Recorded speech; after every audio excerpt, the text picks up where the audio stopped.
Unité 4, niveau 3-4, page 178, 179 et ce qui est ce que, page 180, 181. The relative pronouns of qui and que. So we've seen qui and que before at the beginning of the year when we learned how to say qu'est-ce qui est-ce qui, and qui est-ce que. And we talked a little bit about that qui can only be used when it is the subject of a verb, and that's very important. Que can only be used when it is the object of a verb.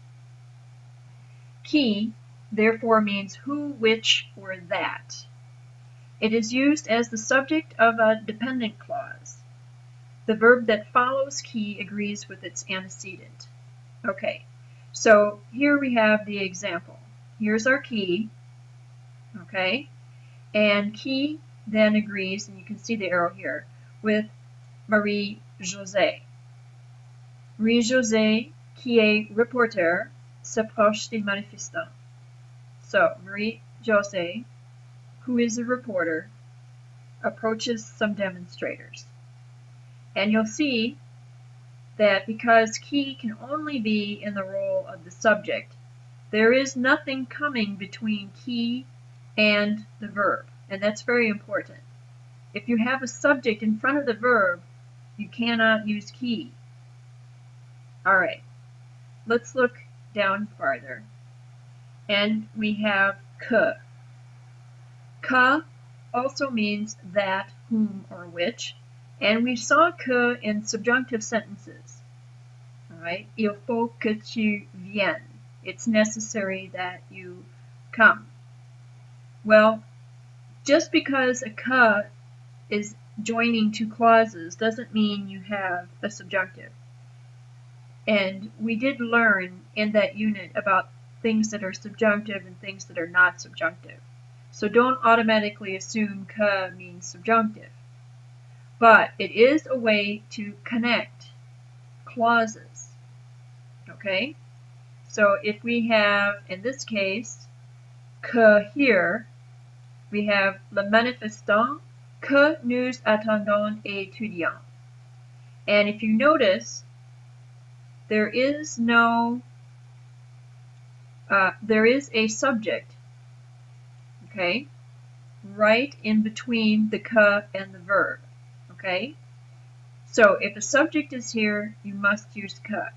If no subject is there, you use qui. And that's how you connect your clauses together.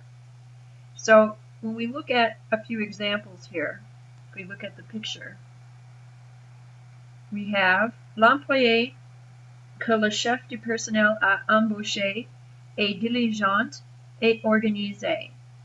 So here it says the employee that, all right, and you can see that le chef is coming right after que, so le chef du personnel is the subject of the verb, the passé composé verb a embauché.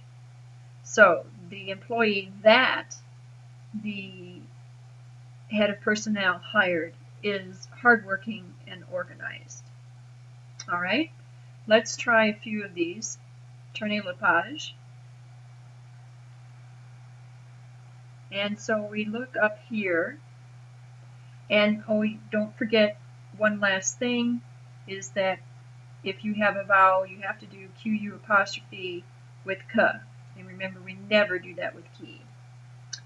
All right, so we are going to do a few practice ones. What do we put in the blank? And so let me get it posted here. Over here. Okay, so here we have number 1. J'ai lu toutes les petites annonces. And then we have a blank. And then we have j'ai trouvé dans le journal. So are we saying qui or que? Okay, well, look after the blank. Do you see a subject in front of the verb? And the answer is yes, you do. Your subject here is je. So if we have a subject, our answer has to be key. So I have to write, well, it can't be key, it has to be ka. Excuse me. Okay, now we're going to do number 2. Il y avait beaucoup de postes semblaient être intéressantes. There were lots of jobs that seemed interesting. All right, let's look. Do we have a subject here in front of semblait, the verb? And the answer is no. So we will be writing key. Okay, so you need to do the rest of these in exercise 6. And then when you're done, come back to this and we are going to the following page and we're going to talk about ce qui and ce que. And so the relative pronouns ce qui and ce que mean what? All right, so we have just learned qui and que, but there is no definite antecedent for ce qui and ce que. It is unknown. That's why we're saying what. Okay, ce qui is used as the subject and ce que for the direct object. Again, you're following the same rules as before. If it's qui, it goes directly in front of the verb. So here we have qui, so directly in front of the verb, and we're translating it as what? Nous comprenons ce qui se passe. We understand what is happening. Okay? All right, so let's scroll down. All right, let's look at the caption. Quand Madame Garçon fait les courses, elle achète seulement ce qui est frais. When Mrs. Garçon does the shopping, she buys only what is fresh. Ce qui est frais.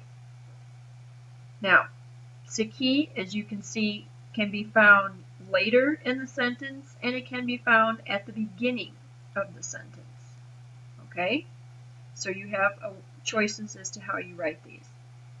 Now the opposite then would be ce que, and it means it is the direct object. So you could say what, ce que, and then you have to say what the government doesn't appreciate. Okay? So here you have a subject, and so since you have a subject present, you have to use the que. So ce que le gouvernement n'apprécie pas, c'est qu'un vrai emploi exige un vrai salaire. What the government doesn't appreciate is that a real job requires a real salary. Here's another example. Ce que je compte faire, c'est passer 2 années en classe préparatoire.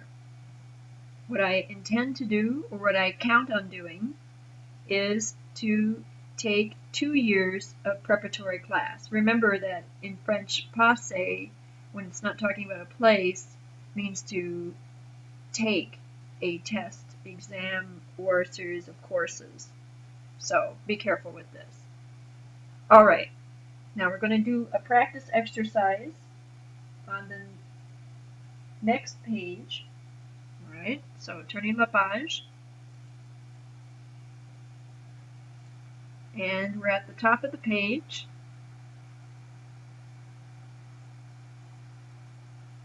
We should be on page 179.